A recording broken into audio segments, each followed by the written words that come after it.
Hello and welcome to the D6damage Roundtable Q&A discussion. I'm D6damage and I'm joined by my fellow Dice Bag associates. Say hi, guys. Hello. Yo. D8 here. Yo, D10.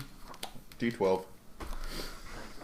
Alright, so in a previous video, you all submitted questions for us to answer. I'd like to thank everyone who posted a question, and I'd also like to thank Mitsu Tamer and Thanatos for all of their great input. You guys had some awesome insights, and thank you for sharing with everyone. Alright, so let's get into the questions. The first one is it possible to play an Inquisitor of Uragotha? I think that I, and pretty much everyone here, will agree and say yes. That question is from JH44574. Yeah, just depends on how you flavor it in the RP. And you got a DM that's willing to have a evil divine caster. Well, there's nothing wrong with an evil divine caster, but I think your party does have to be willing to work with you. Oh yeah. Yeah, Otherwise you're going to have so much infighting. Yeah, because... And don't have a paladin. Definitely don't have a paladin. Or at least have a paladin that's either got a really terrible wisdom score, or... Could be an anti-paladin, that would work. Absolutely nothing in knowledge religion. Is willing to, work with evil in order to deal with the greater good. Which, by paladin standpoint, unless you're a paladin of law, you can't. Well, you can't. Well, you're a lawful paladin, so, you have to be lawful, so... I think I meant paladin of law as in Abadar. Well, I think you could argue Sarenrae it. Yeah, paladins. I can definitely... Because Sarenrae's like... Asmodeus, yeah, that's fine. Well, see, there's a difference, though, with Asmodeus. He's to the letter. Unfortunately, that is both bad and good. I think you could do Urgathoa with a paladin in the party. I just think there would be some definite conflict, and that would be an issue. I agree. I think from a mechanical standpoint, you do have some options to some pretty cool domains, and your Inquisitions are also... A lot of it's going to be death-related. Yeah, heresy. Heresy against the undead. Heresy, ironically, is available for every Inquisition, regardless of how benign your god is, which I think is hilarious. Yeah. All right, so the next question comes to us from De La Rosa Art, and the guys are going to have a lot of fun with this. What do you think of the Cavalier? It's great when it works. I love the Cavalier, buds. There's absolutely nothing wrong with the Cavalier. It provides you with the Druid's animal companion, and then it provides you with the ability to just straight out attack and fight like a fighter, and if you choose the right archetype, may your enemies cry and bleed. I think I'm the one here who's played the most with Cavaliers. I've played a couple Cavaliers characters now, and I have to say your damage output is phenomenal if you get your ability to charge with your lance. Yes. And you have to... The couple problems with the Cavalier is your amount of feats, because it really is a feat-intensive class, but you aren't getting the fighter's bonus feats. So you do have to really plan on what you're going to take. Yeah. You have to definitely know exactly what weapon and the style of combat you want to do from level 1, because one mistake in a feat and you're either retraining or paying for it heavily. There are a couple problems with the Cavalier, though. If you get grappled or your horse gets grappled, you're kind of in trouble. Yeah. Another one is just the size problem, because a horse isn't necessarily going to fit everywhere. Dungeon. Oh yeah. The good thing about the Cavalier is you could always do it with a small size category character, and then you have a medium category mount, and you can fit everywhere. Yeah, the gnome Cavalier and the riding dog. Yep. I think just for sheer power of awesomeness, also consider the monstrous mount feat, which allows you to have a griffin. Yes. Eventually. Or a hippogriff. It doesn't even take very many levels. I think, isn't it 5 or 7? It's 7, I think, because you have to be a certain amount. Your animal companion has to be it has to be 4 levels. Yeah, it has to have so many hit dies, and then you have to have a BAB of a certain number, which is not hard. I really want to do a paladin that just rides around on a griffin. I think I'm going to do that at some point. The Cavalier prestige class that lets you get the Drake. Oh my god. It's not a prestige class, it's an archetype. Oh, it's really level intensive. Oh. But it is really cool. But it's super... You have to be high level for it to work. And you have to have a really good diplomacy, otherwise your mount is just going to walk off one day. Yeah, I mean... There's some clear issues. That's what you get for writing an intelligent creature. Yeah. There is a great prestige class called Mammoth Rider. That one was which fun. is just hilarious. I'm currently playing in a game with a hunter who took it, and he rides on a rock. And we're not and this rock That's rock is in ROC, not rock is in ROC. Well, well, it's rocking. But the bird is big enough because he took the archetype, or because he took the prestige class, that he has a ballista mounted on it, and he in a cabin on the back of this bird, and he just flies around shooting ballistas. It's ridiculous, but it's so funny, and that only takes 8 levels, or I mean, something like 8 levels to get there. It's ridiculous. Yeah, the min requirements. I think as soon as you can get it as level 8, as long as you didn't screw up. Yeah, it's great. It's hilarious. So I think the Cavalier is a wonderful striker. I think if you're trying to use him as a tank, you're in for some trouble because you should be charging, and charging requires you not to be standing still. Your objective is to get in and out of combat, or to be around the combat, shooting into it, not be stuck in the middle, because that's where you die. If you get pinned, then you're done. Yeah, recent campaign proves that letting your mount get grappled or being too close to an enemy that can stop you from running away is bad for anyone on a mount, let alone the Cavalier, who's require the premise behind their combat is the mount. Yeah, totally sure we were able to take those. Sorry, tangent. So next question comes from Van Hohenheim, and that's about the opening theme that I use. That's actually Gregorian chant. I'll post a link to it down in the description along with the name. And also, thank you very much for sharing the videos around. And your kind words. Mm-hmm. All right, next question comes from RAS144. Is it worth prestige classing? The answer, it can be. The answer is maybe. Yes, with some air quotes. And the reasoning behind that is certain prestige classes do not bode well with other main classes, and certain prestige classes all around are just okay, whereas sticking with the main class would probably have been more beneficial. Yeah. Like, I wouldn't recommend multiclassing Magus and War Priest and going Mystic Thurage. I think there are a lot of good reasons to take prestige classes. I think, for one, it does give you access to some really cool abilities. Yes. But you are giving up those basic levels in a class, and later levels in a class are really good. Yeah. But I think the real reason I think you should prestige class for things that aren't like Mammoth Rider, because there's a clear reason why you want to do that, and that's to have a huge-ass mount, is I think RP-wise, it's really cool. Oh, yeah. I think if your character has a concept and one of the prestige classes fits with that concept, you should do it.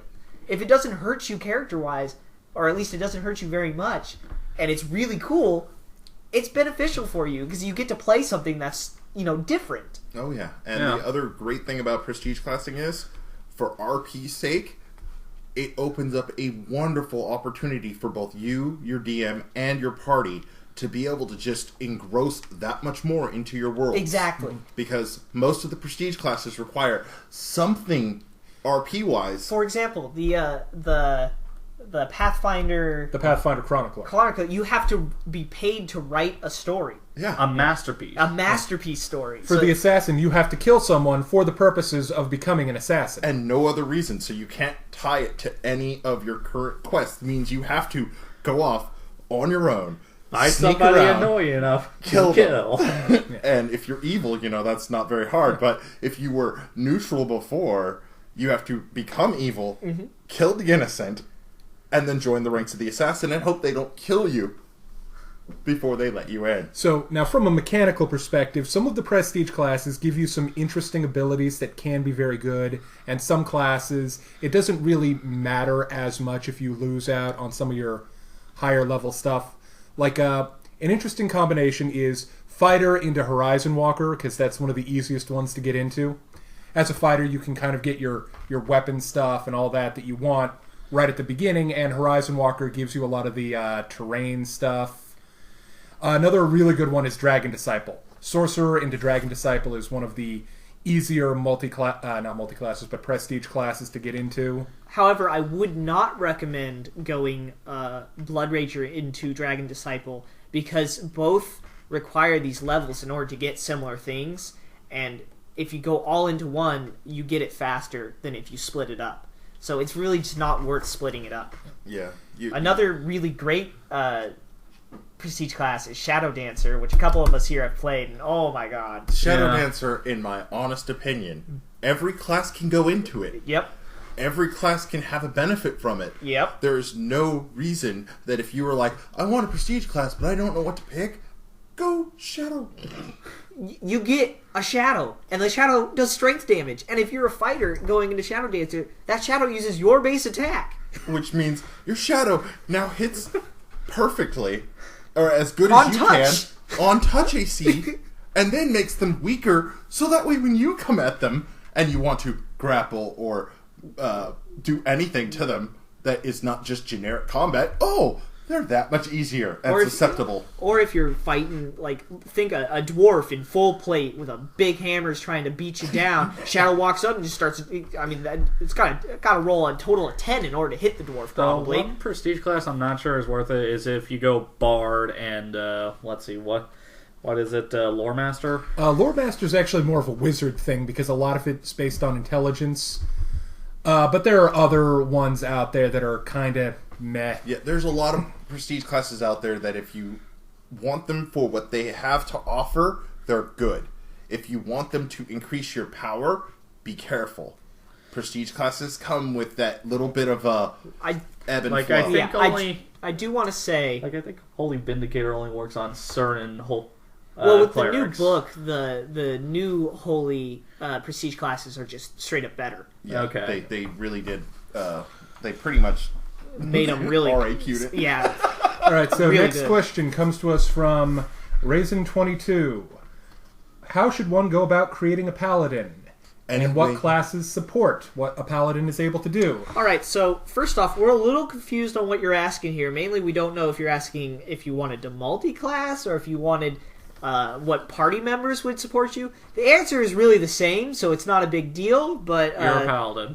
Yeah, play a paladin is really the answer. The fun thing about being a paladin is that there is no or wrong way to create a paladin. You can go balls deep solo into the thick of the fight, and yeah, you can go strength build, be melee, go one hand, or actually it's better to go two-handed. It's better to go two-handed. But you could go one hand and a shield if your DM allows you to have a taunt mechanic, then you become a there's a spell. tank. There's a spell that requires them to, if they fail to save, to only fight you. Oh yeah, It's Nightly Challenge or something like that. It's so much later though. I've always wanted to try that. It's first level spell, Yeah, or it's a second level. It's really. But remember when paladins get their Yeah, fifth level. Oh well, but I think paladins are one of the strongest classes in the game. Yeah. Now, Easily. as for actual party makeup, a paladin really is a boon to any party. As long as you're not evil. Be careful Well, with okay, evil. other than like a pure evil party. Then just go anti-paladin. But you've got strong saves, you've got an ability to support the party in so many different ways. It's just a good class for almost any party. Alright, the next question comes to us from Michael Burgers. Okay, so I've reached level 7 for my Druid and Pathfinder, and I've enjoyed ripping people's faces off. That's always a lot of fun. I have augmented summoning, toughness, natural spell, feats, but now level 7 gives me another feat. I'm kind of split between superior summoning and extra wild shape thoughts. Well, I think it all depends on what you want to do. It seems like you've already taken a summoning feat, so if you're using summoning, I would recommend taking more. Yes, but if you're wild shaping, why not have more? Yeah, but if you're wild shaping... Wild shaping is incredibly powerful. However, my question to you is, why only those two? Why not power attack? Power attack as a bear is really nice. Like, you're getting even more power out of that rip and face off action. So if Well, he's just saying he narrowed it down to those two for this level, so... Well, I know, but I'm saying you shouldn't limit yourself to either this... Because if you're not using summoning, then it shouldn't be on the list. Yeah. If you are using summoning, then how much are you using it? Are you going to get enough use out of it to make the feat worth it? The tricky thing about summoning for the Druid is if you want it to be good, you do need to build into it, which is like a lot of things about the game, but I think... For a control-type druid who uses large numbers of creatures to control the battlefield, you do need to have feats like superior summoning in order to accomplish that. Yeah. I guess your question gives us too much vague with not enough actual meat and potatoes. Superior summoning is a great feat. Extra wild shape is a great feat. Power attack is a great feat. Yeah, Toughness is never a terrible option. Yeah, and he already has toughness.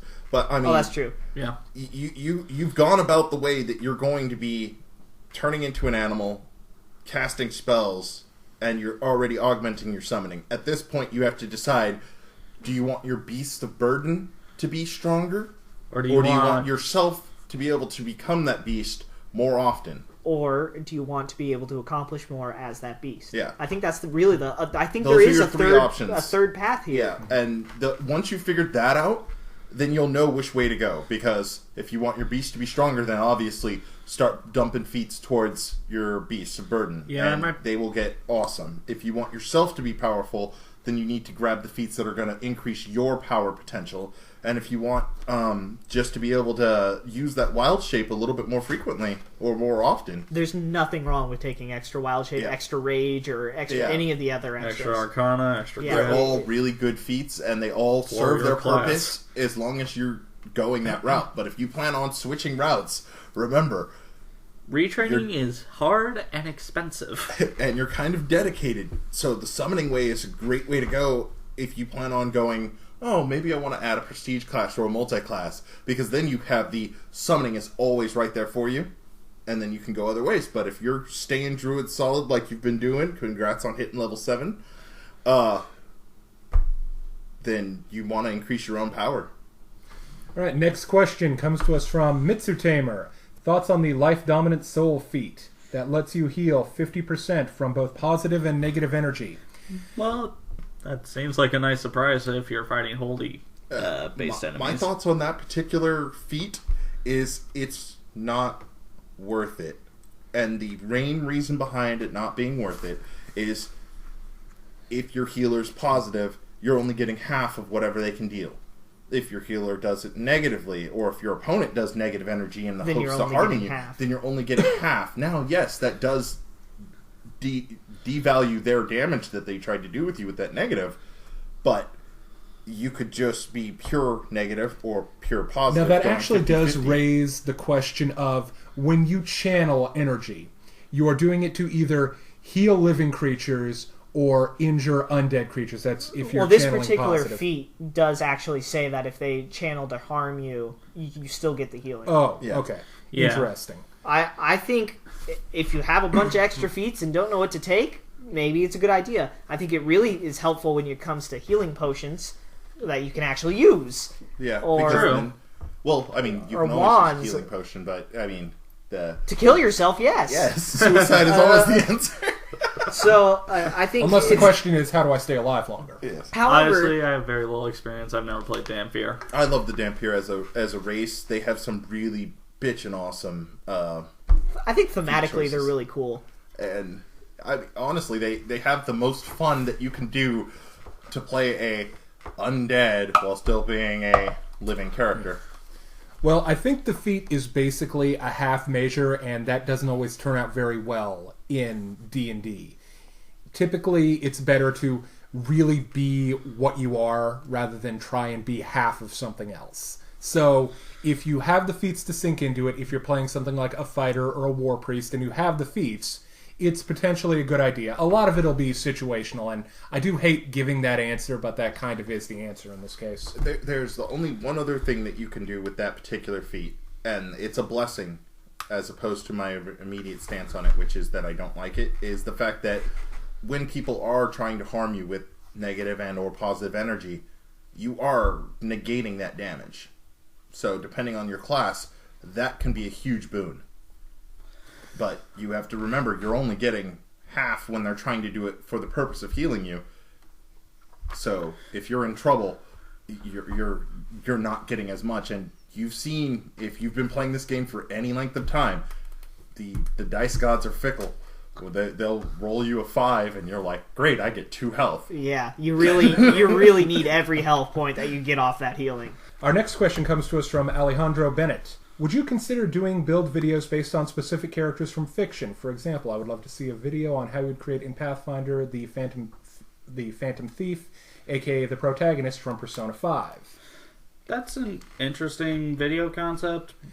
I think that a lot of characters, you just don't get enough material for a full video on. Let's just pick someone at random, like Elsa from Frozen. She would be a sorcerer with the elemental. Or heck, we already ice have bloodline. evidence for this. Go to the Magus video. We argue at the end about what Geralt would be best as.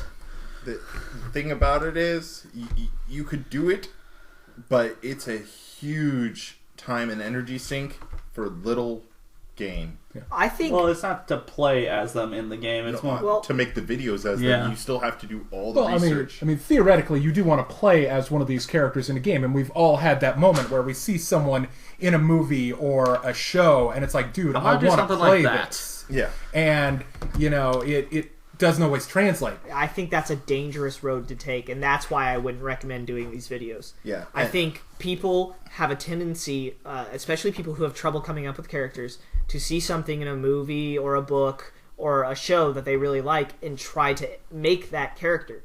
Now, making a character that has similar, that's based off or has some similar, workings as that character in fiction is never a bad idea. But trying to make that character and even if you're like, it's a different name, you're playing D&D and you should be playing an original thing. And for some things, it's just impossible. Like, no matter what you build, you will never make Vash the Stampede. Or Superman. Yeah. So it's okay to have a fictional a character from a movie or something that you like as the starting point for your character concept, but that can't be the ending point. You have to be able to move beyond the character. And the other thing about it is, no matter how you want that guy to be, you've got this mental image of whoever it is, let's say Kratos. You're still going to roll those ones. You're never going to be able to sync exactly what he is to the system because you can only go so many levels. You only have so much flexibility in those classes. So, Kratos, he's definitely a fighter. He's a two-handed definitely a barbarian.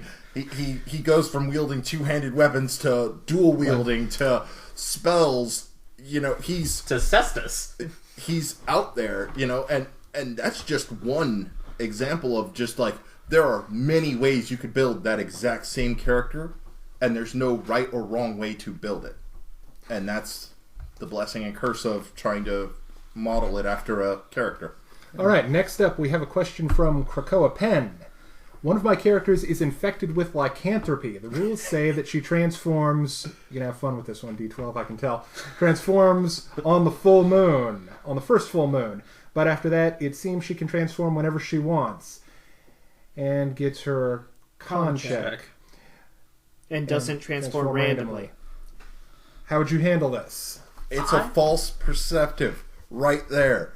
Once you have lycanthropy, your transformations don't stop being random. You just gain a little bit more control over it. But once you've interacted with certain things that are supposed to trigger the change, for instance, interacting with silver, unless you are being completely dominated by it, almost always constitute the change. The moon constitutes the change. You can't Certain change spells. And you're going to have to ask the player on this one if they're willing to do it. But I think there should be some sort of will check to see if they can keep control of the transformation. Well, that's kind of what the con checks are. Yeah, the con check literally is the who's in control. Am I in control of the beast, or is the beast in control of me? My question, the game provides you a lot of variant rules and a lot of variant ways to handle it's just, I just have him going out of control just be the same as Rage. He attacks the nearest living thing. Maybe. I think for the first time they transform, what I would do is I'd have them wake up in the middle of the forest covered in blood and naked, and have absolutely no control or memory of what happened. And then roll a percentile and see where they went, who they killed. I certainly think you can have a lot of fun RP with that. I think there are a couple different ways to go about playing Lycanthropy. And one of them is to use the template, but generally that ends up making a character that's a little too overpowered compared to the rest of the party. I would recommend doing the getting the horror adventure book and using the corruption system, one of which is lycanthropy. Yep. And that makes it so it's kind of like a scale that you have some small things that make you a lycanthrope until you're like fully corrupted and you are like a chaotic evil werewolf, and that's it. Yeah, and then We at are that point, really looking forward to that book. at that point, you've technically, unless you have find a way with your DM and the party to hold it at bay at a certain point, you've lost that character, because lycanthropy is one of those effects that you either heal it, you Or stop you it, don't. or you go full wolf. And once you're full wolf, There's you're very not little a player coming back. anymore. Your You're an alignment enemy. changes. You're a monster. Also, there are world things to consider, because after you wake up naked in the forest and covered with blood, the Inquisitors and the werewolf hunters will be inquiring after what exactly happened that night. So, it's possible you could encounter whole new enemy factions out of this. The party may have to decide exactly where their loyalties lie in regard to your character. So, it presents a lot of challenges, but a lot of opportunities. Now, I'm really excited about this next question. The next question comes from Josh Head. I'm making races for 5th edition, and it's pretty easy, till I get up to the alternate racial traits, and I'm really stuck at this. Not having played the game more than 3 times, I just like expanding on certain races in my own way, so my question is, how do you go about making fair and balanced alternate racial traits? The reason I want to do this is because I love making my own content for D&D. That would be my second question. How would you go about learning the game and its mechanics? So you can make one-off campaigns. Learning the game and its mechanics, one-off campaigns. You take one player, you're either the player or the DM, and you sit there and you play out that character and that race and that system until you've gotten enough information for that one thing that you can go, oh, okay, this is how it was designed to work. I wouldn't limit yourself to one-offs, though. I think the more you play, the more of a handle you'll have. And especially in a party, you'll get to see how other people handle certain races. And every world is, of course, going to have different things about each race. There's an elf in one world, an elf in Tolkien's world is not going to be the same as an elf in Eberron, maybe. So or an elf in Tamriel. Yeah, there is difference. I think I thoroughly applaud you for making content to fit your own worlds, and I think really the way to go about it is to expand on certain races. I think that is a great way to go. And the best way to balance them out is trial and error. There is also a system in is it Ultimate Campaign? Yeah, I think it is Ultimate that kind of gives you the I thought you were way talking to about do the it. advanced race guide. But see, the problem is... The advanced race guide does have race crafting stuff. Yeah, that's what I was talking about. Yeah. To make races, and that one's a little complicated, and I don't really like it that much. I think you really just have to make the race that you're looking for, play it in a once-off, and then go, make small tweaks. This is too big. This is too it's much. either too much or not enough. Not enough. And then you have to realize that some of the classes and some of the races, straight up, like if you play, you'll find that the gnome, technically a small category character, has a certain way of doing things. The halfling, small category character, has a whole different way of doing things. And just by tweaking little things here or there, you can end up with a completely different race. Like right now, I'm building a dwarf who's magic resistant, and he can smell precious metals from 30 feet plus away. He literally, through walls, as long as they're not too thick, under doors, he walks within 15 feet of precious metal, and all of a sudden he goes, and starts He's a gold digger. So my opinion on this is that good game crafting is done on the shoulders of giants. So play the classic 5th edition modules that they have coming out, like Princes of the Apocalypse or the Throne of Tiamat. That's the dragon one, right? Rage of Tiamat. Yeah, sorry, the Rage of Tiamat. I'm sorry, but my bad. Yeah, that's the dragon one, right? Just freaking Tiamat, man. You're in 5th edition. The blessing to that is you have countless editions before that to gain ideas, and you can always use a previous edition's build, modify it, rename try it it out. Yeah. And And if they like compare it- what you've done to what's been done. Like, what are the racial traits that are out there already, and do something that's about the same power level. If you have access to a 3.5 monster manual, 3.5 went nuts and pretty much allowed almost everything to be playable with a little bit of tweaking. So you can look at that, and it doesn't translate over directly, of course. There's a lot of differences between the editions, but you can kind of get a feel of what the race in 3.5 was kind of supposed to be, and how balanced it was kind of supposed to be, even though they really weren't very well balanced. Yeah. The last thing before we switch over to the next question is that the other thing you have to remember is while you're making your tweaks and changes to the races that are already there, or you're making a new one, make sure that your race does not completely overshadow any of the other races, because Then it's a Mary Sue. you really do cripple the other race and no one will ever play it, and then you're losing that race in your campaign. Because if you make an elf bloodline or elf alternate feat that pretty much says, oh yeah, by playing this elf, you pretty much have the concepts of the gnome with all the bonuses of an elf. So no one needs to play the gnomes. There's no reason. Yeah. There's gnome reason. The next question comes to us from GrokBunny96. I'm interested in being a dex-based brawler. What should I be trying to build on this character? Have fun.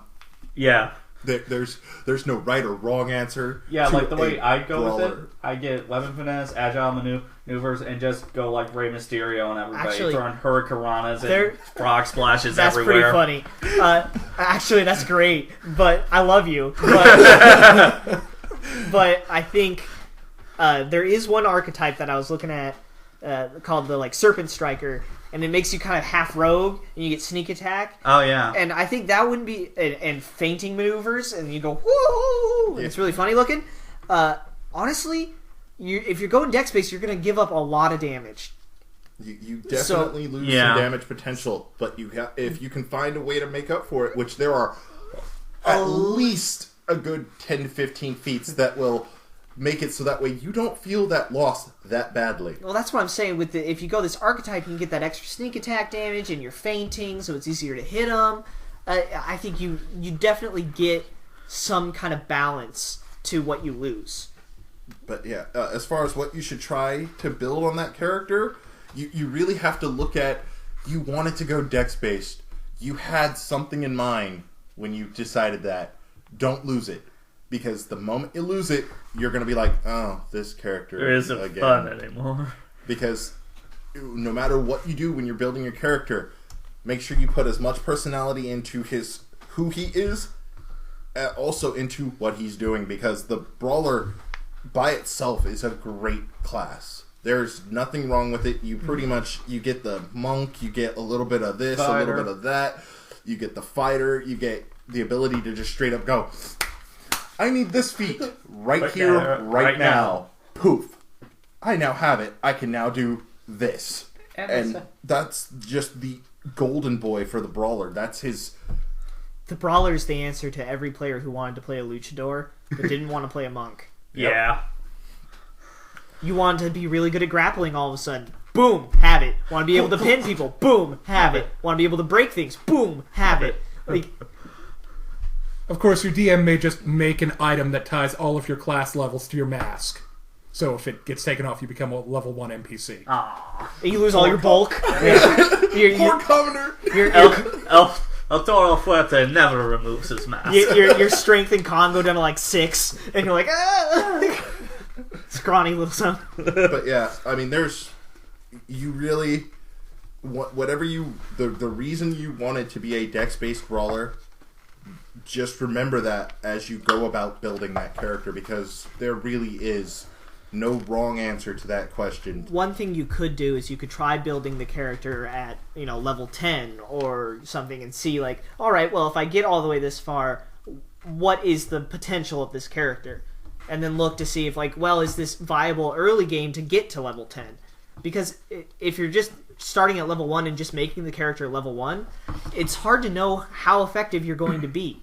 Yeah. So you might want to, try him at a higher level to see if a dex-based brawler in the style that you want works. It's effective. Yeah.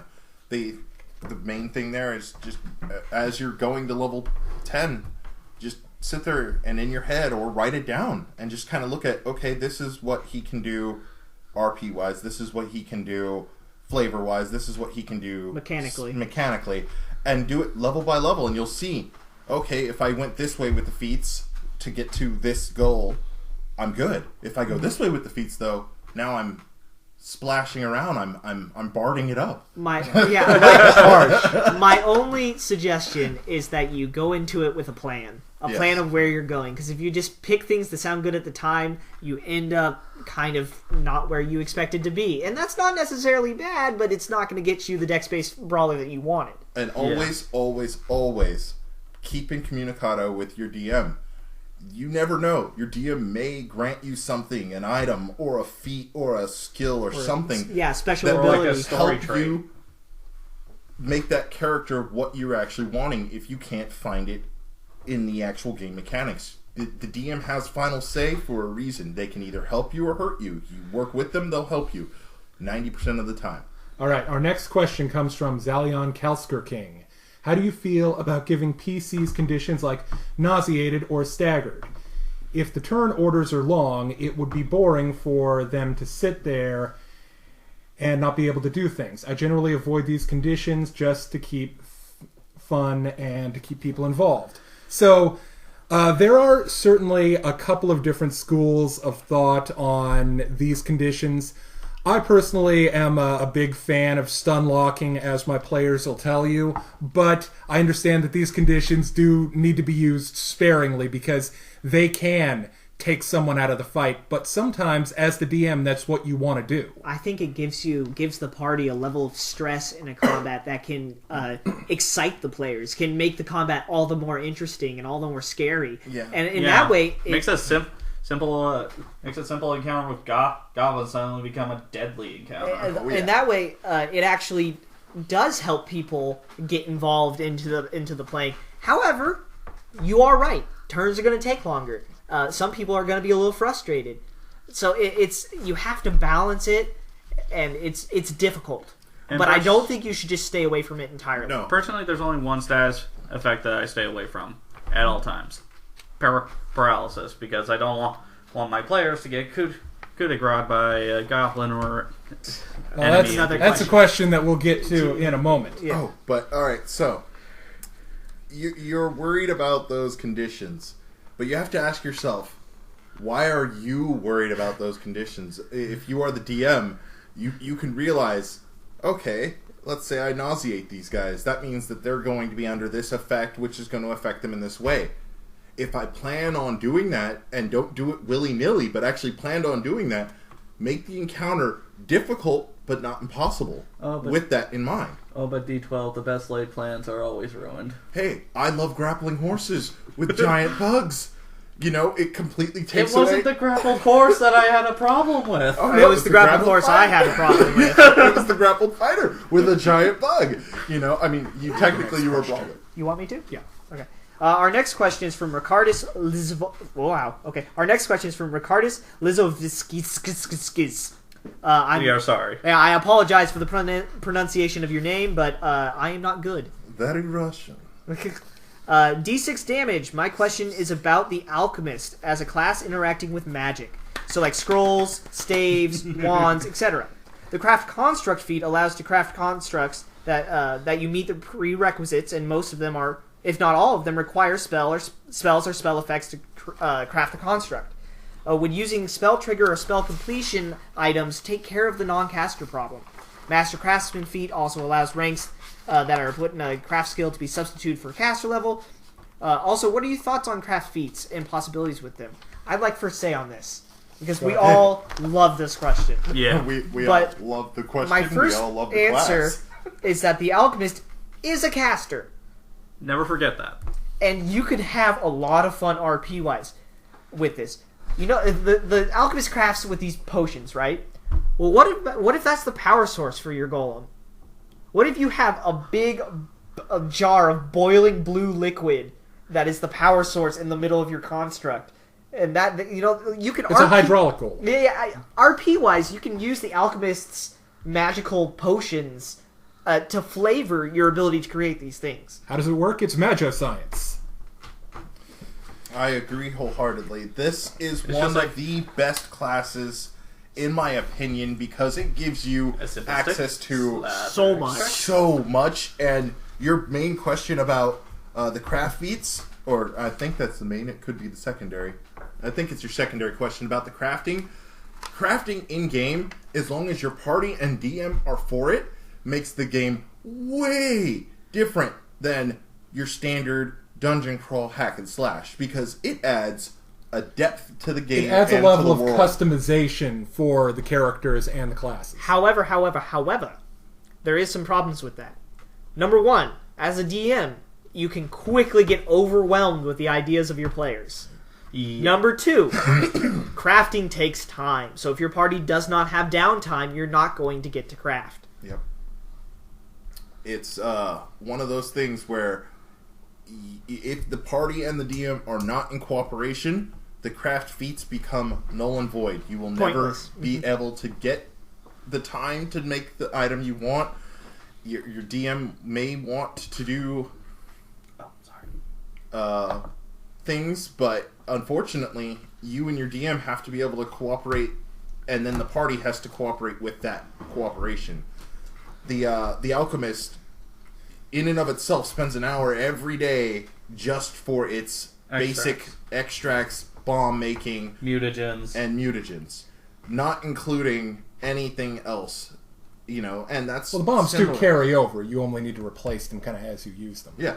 But that is not to take away from the fact that other casters do the exact same thing, with the exception of, Sork and Bard. Yeah, well, I think if we're talking just rules as written in terms of who's the more quote-unquote efficient crafter, I think the wizard is probably the way you would want to go, just because you get things... clerics.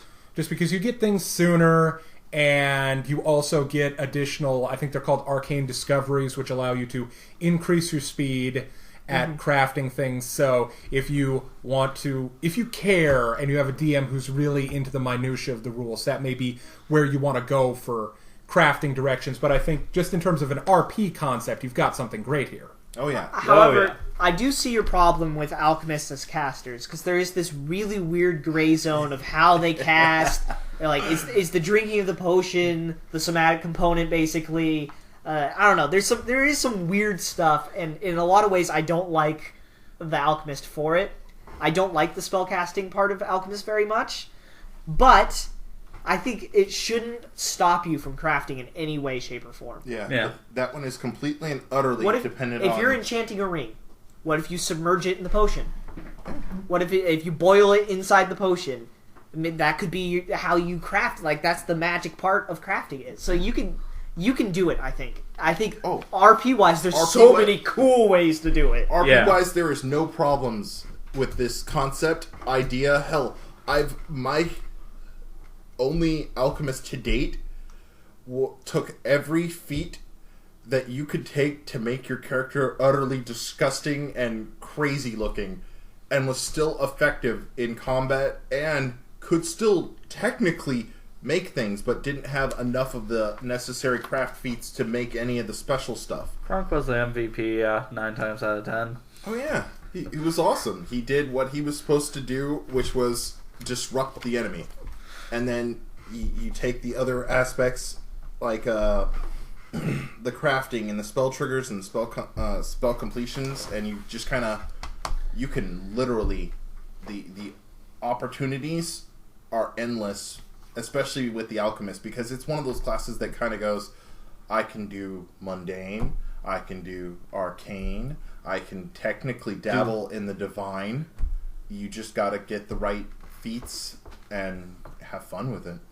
The next question comes from Ralik Kalar. My question is regarding spellcasting. I don't understand counterspelling an opponent.